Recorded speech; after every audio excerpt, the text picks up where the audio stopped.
basically, is it a psychological condition? There was a very interesting study done about 4 months ago at the University of Oxford. It was covered by the BBC about a young girl that was having dysphoria, thinking that she was at times a rabbit, a cat, and other things. And it was actually found to be an immunodeficiency, not a psychological disorder, but an immunodeficiency disorder, which was causing the brain chemistry to change. We can't take individual cases and then use. Well, no, this was a medical study. This was a medical study at the University of Oxford. We have to be very, very careful. It was a completely credited medical study. Susie, this is not relevant. This is not relevant. No, this wasn't. No, this was a medical study. This was not just one person. Wait a minute. So, audience, put your hands up. I'm going to come to you. See what you think, Susie.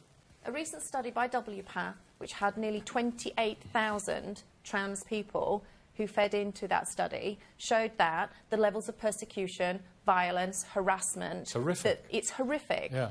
And, you know, using one single study of somebody who thinks they're a rabbit or a cat... This was the University of Oxford. You may have heard of it. Yeah, I know, it was a well-credited medical study. In comparison to nearly 28,000... What do you think? Should we be able to decide or be who we are? What do you think? Gentleman there in the pinstripe jacket. Hello. Hello. Good morning. Good morning. You referenced the family court judge who made the decision up in Manchester about the ultra-Orthodox Jewish community. He took 5 days for that decision to not allow a trans father to have contact with his children. I would suggest that the children would enjoy much better outcomes if they had contact with a loving trans dad than growing up within a patriarchal, bigoted, closed-minded community. Thank you. Anyone else? Anyone else want to say yes? Hello. Hello. I just wondered if anyone here really understood what it took to go through the medical process of looking at one, diagnosing a condition. It's probably far more thorough and rigorous than you imagine, and it may well be. There are lots of young people who present themselves with problems and issues and so on. That does not mean that they will go on to treatment and transition. Thank you. Thank you very much. Well, for people who don't understand, there's a vast... I know, Dan, you want to come in, and I will be with you. But, Susie, there's a vast array of, to many people, new terms here, isn't there? I mean, Facebook has, you know, tens of different, I think it's something like 70 different... I think it's 73. 73 different definitions. What is non-binary, for people who don't know? What is that? Non-binary is somebody who doesn't identify themselves within the sex binary, as in male and female. You can have people who say, well, you know, I'm not definitively a male or a female, and maybe I'm somewhere in the middle, or they may switch between the two. And I think the bottom line in all of this is... Gender fluid? Gender fluid, yeah. That sort of defines somebody who may move around. And I think the bottom line is people are people, and labels aren't necessarily very helpful. And whoever and however you live is surely up to you. And if you're not hurting anybody else, you're not breaking any laws, I don't understand what the big deal is about allowing somebody to be themselves. Do you think, I'll work again, do you think we are getting to a situation that we can see the road ahead and it leads to the end of the binary world? Do you know, back to toilets, for example, do you think the old ladies and gents has served its time? Well, the actual facilities here are gender neutral. In this particular school, and everybody is going to the toilet normally, so I don't see what the big deal is. But there's still a lot What of about the BMA saying that the recommended thing would be not to call somebody an expectant mother, but a pregnant person? Because there might be people thinking, oh, come on. You know. I think that would apply if you had somebody who was not natally Well, female. the awful thing about saying you've got a choice between expectant mother or pregnant person is why can't you just be a pregnant woman? Why do you have to choose between femaleness and personhood? It's an outrageous dichotomy to put in place.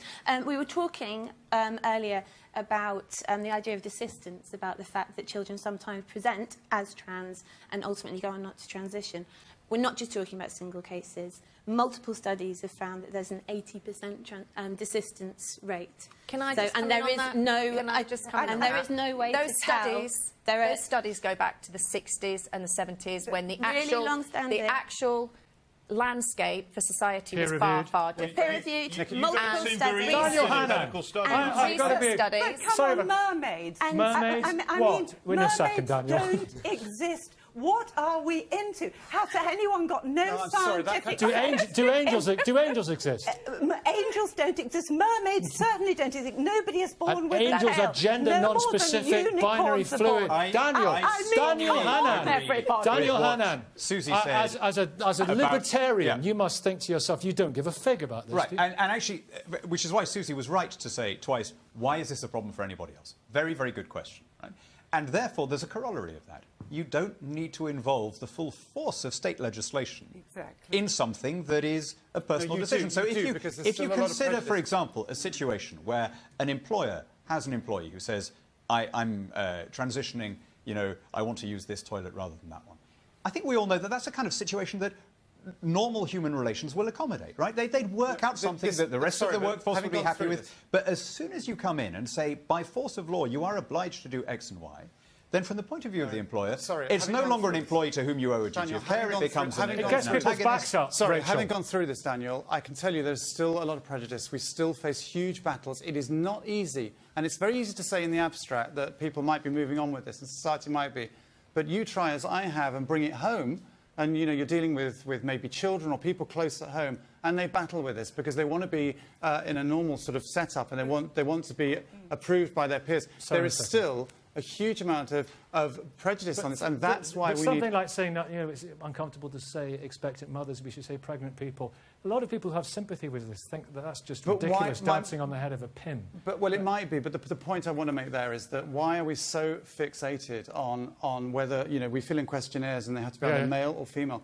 For goodness sake, in this day and age, why can we not allow people to express themselves how they feel is right? And it's not just about chromosomes. I'm sorry, and it's not just about bits of the body. There are also other factors like hormones, but also about the way you interpret yourself. And we need to have a society that accepts that. If you're trying to be happy, you're not an axe murderer.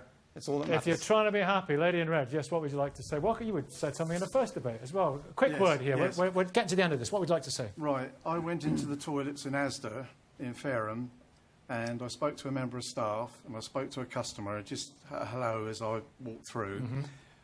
Put the shopping bags in the cubicle. When I came out, I couldn't get out. Male security guard blocking the doorway with a female security guard.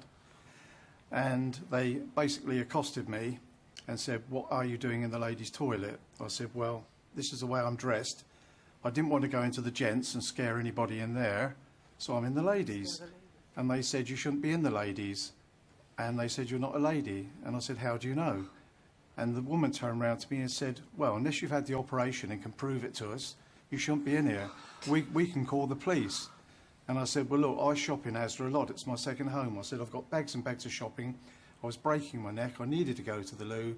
So would you please let me leave? So I left. The next time I went into Asda, I went up to the security guard and I said, hello, it's me again. I need the loo. Which loo do you think I should use today? He went bright red. And I said, maybe the disabled. He went, I think that would be best.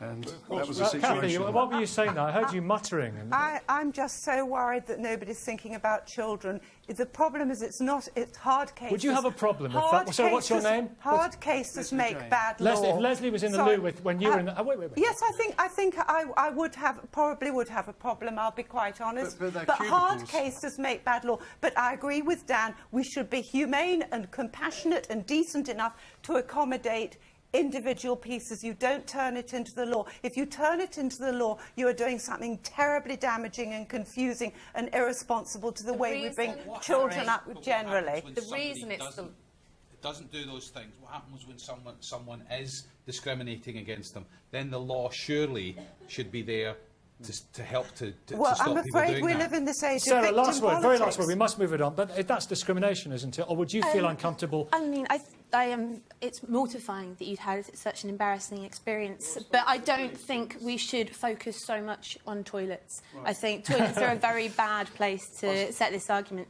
We do need to talk about how, if we move towards self-identity as the only marker of sex, how that affects women in prisons, how that affects women in refuges. These are and how that affects women's sports as well, because women's sports is really not going to be able to carry on existing if male people can say that they are women and then compete against women. This debate could carry on existing for hours. Fascinating. Thank you all very much indeed. We've got to leave it there. Thank you. You can join in all the debates. Log on to bbc.co.uk.